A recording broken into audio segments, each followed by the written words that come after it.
Hello friend, welcome to my YouTube channel. अभी कुछ हिंदी का क्वेश्चन डिस्कशन करने जा रहा हूँ। फर्स्ट क्वेश्चन है, अमीय का पर्यायवाची शब्द है। तो अमीय का पर्यायवाची शब्द कौन कौन होता है? सुधा होता है, पीयूष होता है, सोम होता है, अमृत होता है। ये सब जो है सो अमीय का पर्यायवाची शब्द होता है। तो यहाँ पे जो है डी ऑप्शन में दिया हुआ है सुधा, तो आंसर क्या हो जाएगा? डी ऑप्शन सुधा। अगला सवाल है, पृथ्वी का पर्यायवाची शब्द है। तो पृथ्वी का पर्यायवाची शब्द कौन कौन होता है? भूमि होता है, धरा होता है, धरती होता है, जगती होता है, अवनी होता है, रत्नगर्भा होता है, रत्नगर्भा होता है। तो यहाँ पे जो है रत्नगर्भा जो दिया हुआ है ए ऑप्शन में, आंसर क्या हो जाएगा? A option Ratnagarbha. अगला सवाल है, तरुण का विपरार्थक शब्द है। विलोम शब्द पूछ रहा है तरुण का, तो तरुण का विलोम शब्द होता है बिर्ध। बिर्ध होता है, आंसर क्या हो जाएगा? बी ऑप्शन बिर्ध। अगला सवाल है, इनमें से कौन सी विपरार्थक शब्द पतझड़ का अर्थ है? तो पतझड़ का जो है विलोम शब्द पूछ रहा है, तो पतझड़ का विलोम शब्द क्या होता है? बसंत होता है, तो आंसर हो जाएगा ए ऑप्शन बसंत। अगला सवाल है, निम्न में से अल्प प्राण वर्ण कौन है?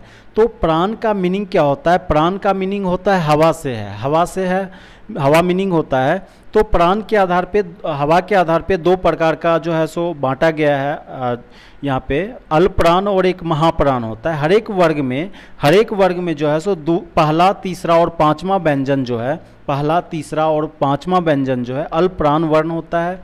पहला, तीसरा और पांचवा हर एक वर्ग में जो है अल्प प्राण होता है। और महाप्राण जो होता है हर एक वर्ग में जो है सो दूसरा और चौथा, हर एक वर्ग में दूसरा और चौथा जो होता है वो महाप्राण होता है। तो याद रखिएगा आप कि अल्प प्राण जो होता है वो होता है पहला, तीसरा, पांचवा।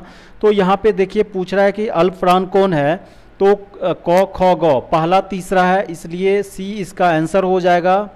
अगला सवाल है, इनमें से कौन सी शब्द शुद्ध है?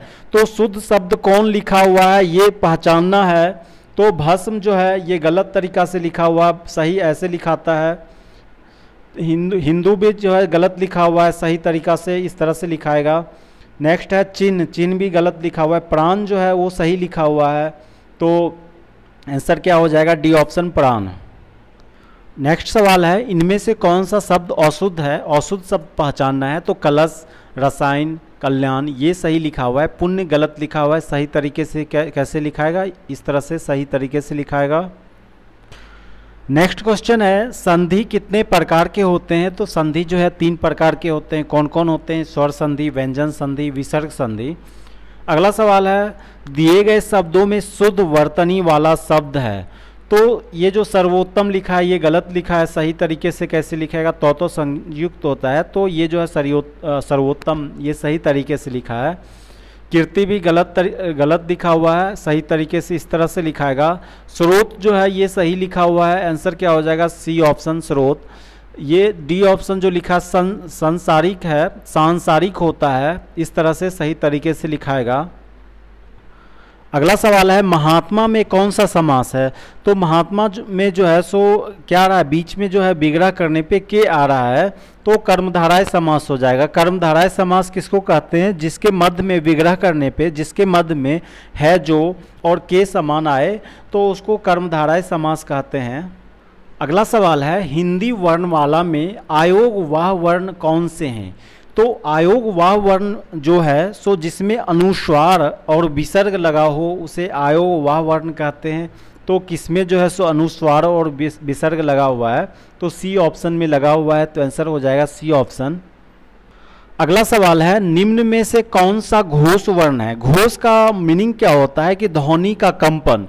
तो ध्वनि के कंपन के आधार पे 2 तरह का जो है सो बांटा गया है।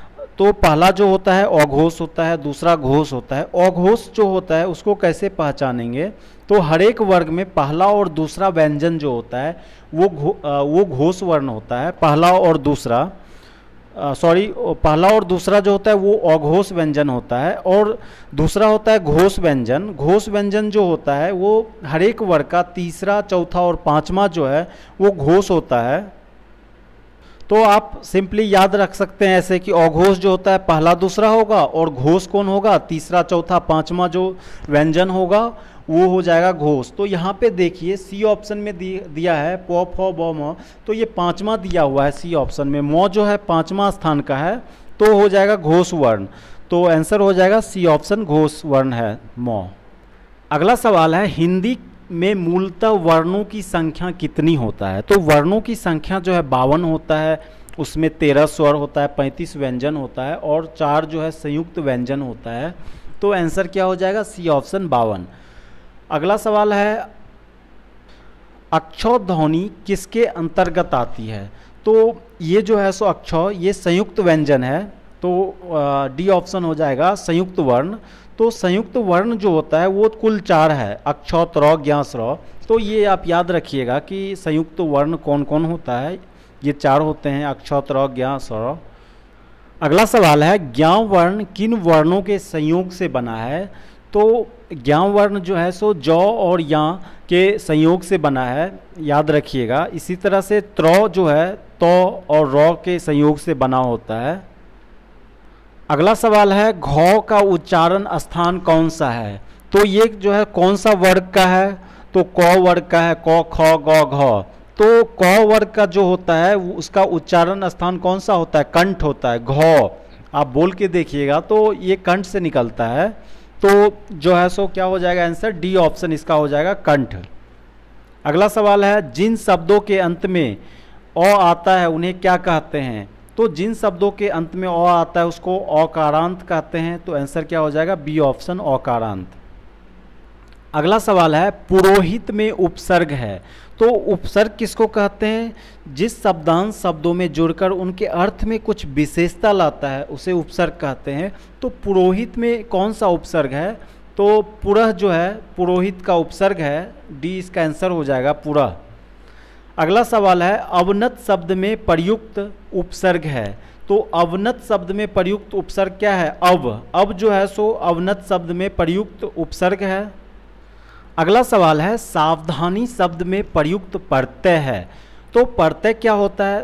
तो प्रत्यय उसको कहते हैं जो शब्दांश शब्दों के अंत में जुड़कर उनके अर्थ में विशेषता या परिवर्तन ला देता है, उसे क्या कहते हैं? प्रत्यय कहते हैं। तो अंत में जुड़ के जो विशेषता लाता है उसे प्रत्यय कहते हैं। तो सावधानी में शब्द में प्रयुक्त प्रत्यय क्या है? सावधानी, ई है, सावधानी होता है। तो क्या हो जाएगा? ए ऑप्शन इसका आंसर हो जाएगा। अगला शब्द है इनमें से कौन भाववाचक संज्ञा है? तो संज्ञा जो है सो 5 प्रकार के होते हैं, व्यक्तिवाचक, जातिवाचक, दरवाचक, समूहवाचक, भाववाचक संज्ञा। तो भाववाचक संज्ञा किसको कहते हैं? किसी भाव गुण आदि का को जो बताता है उसको भाववाचक संज्ञा कहते हैं। जैसे एग्जाम्पल लीजिए मिठास, यौवन, ये सब जो है भाववाचक हो गया, भाव को बताता है, उसके जो है गुण को बताता है, दशा को बताता है।